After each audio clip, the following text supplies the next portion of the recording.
ओम नमः शिवाय। शिव भक्तों, आशा करती हूँ सभी ठीक होंगे। भगवान शिव जो देवों के देव महादेव है, शिव ही आदि है और शिव ही अनंत है। महादेव अपने भक्तों में कभी भी भेदभाव नहीं करते हैं। भक्त चाहे मानव हो, दानव हो या फिर पशु हो, सभी पर समान कृपा बरसाते हैं। दुनिया में बहुत से लोग ऐसे हैं जिन्हें उनके जीवन में दैवीय संकेत मिलती है, किसी को ज्यादा तो किसी को कम।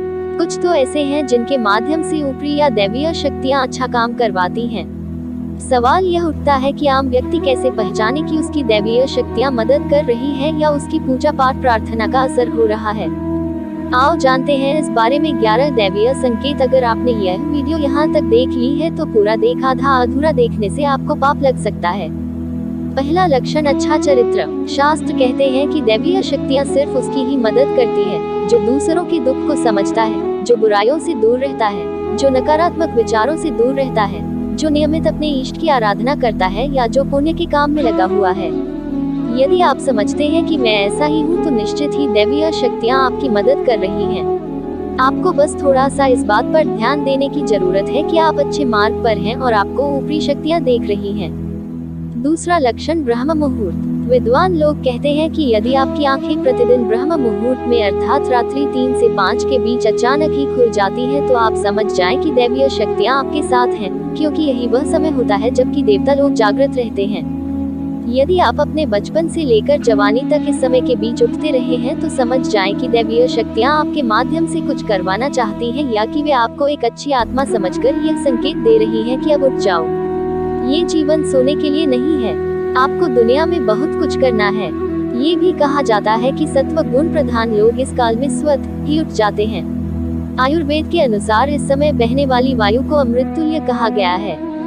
यह अमृत वेला होती है। कहते हैं कि इस काल में दुनिया के मात्र 13% लोगों की ही नींद खुलती है।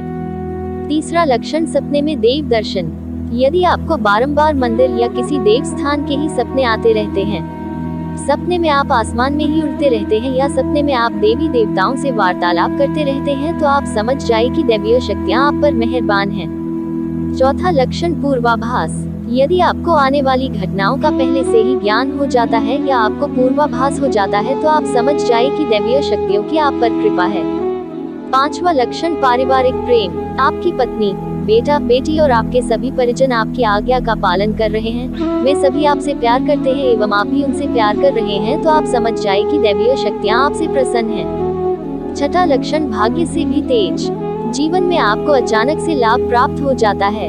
आपके किसी भी कार्य में किसी भी प्रकार की आपको बाधा उत्पन्न नहीं होती है और सभी कुछ आपको बहुत आसानी से मिल जाता है तो आप समझ जाए कि दैवीय शक्तियां आपकी मदद कर रही हैं। सातवां लक्षण, सुगंधित वातावरण का एहसास। यदि कभी कभी आपको यह महसूस होता है कि मेरे आसपास कोई है या आपको बिना किसी कारण ही अपने आसपास सुगंध का एहसास हो तो समझ जाए कि अलौकिक शक्तियां आपके आसपास आपकी मदद के लिए हैं। आठवां लक्षण, सुहानी हवा। आप पूजा कर रहे हैं और यदि आपको लगे कि अचानक सुहानी हवा का झोंका या प्रकाश पुंज आ गया और शरीर में सिहरन दौड़ने लगे, ऐसा तो पहले कभी हुआ नहीं तो समझिए कि देवी या देवता आप पर प्रसन्न है। नौवां लक्षण, ठंडी हवा का घेरा। भूमि पर रहते हुए भी कभी कभी आपको यह एहसास हो कि मेरे आसपास बादल या ठंडी हवा का एक पुंज है जिसने मुझे घेरा हुआ है तो आप समझ जाए कि अलौकिक या दैवीय शक्ति ने आपको घेर रखा है। ऐसा अक्सर बहुत ज्यादा पूजा पाठ करने वाले व्यक्ति के साथ होता है। 10वां लक्षण, रोशनी का पुंज। अचानक ही आपको तेज रोशनी का पुंज दिखाई दे जिसकी कि आप कल्पना भी नहीं कर सकते या आपको अचानक ही कानों में मधुर संगीत सुनाई दे और आप आश्चर्य करें कि यहाँ आसपास तो कोई संगीत बज ही नहीं रहा फिर भी वह कानों में सीटी बजने की तरह सुनाई दे तो आप समझ जाए कि आप दैवीय शक्ति के सानिध्य में हैं। ऐसा अक्सर उन लोगों के साथ होता है जो निरंतर ही अपने इष्ट देव का मंत्र जप कर रहे होते हैं। 11 लक्षण, किसी की आवाज सुनाई देना। आप रात्रि में गहरी नींद में सो रहे हैं और आपको लगता है कि किसी ने मुझे आवाज दी और आप अचानक ही उठ जाते हैं, लेकिन फिर आपको आभास होता है कि यहाँ तो कोई नहीं है, लेकिन आवाज तो स्पष्ट थी। ऐसा आपके साथ कई बार हो जाता है तो आप समझ जाए कि आप पर किसी अलौकिक शक्ति की मेहरबानी है। ऐसे में आप हनुमान जी का ध्यान करें। अगर आपको यह वीडियो अच्छी लगी हो तो कमेंट बॉक्स में हर हर महादेव जरूर लिख, शुभ संदेश प्राप्त होगा।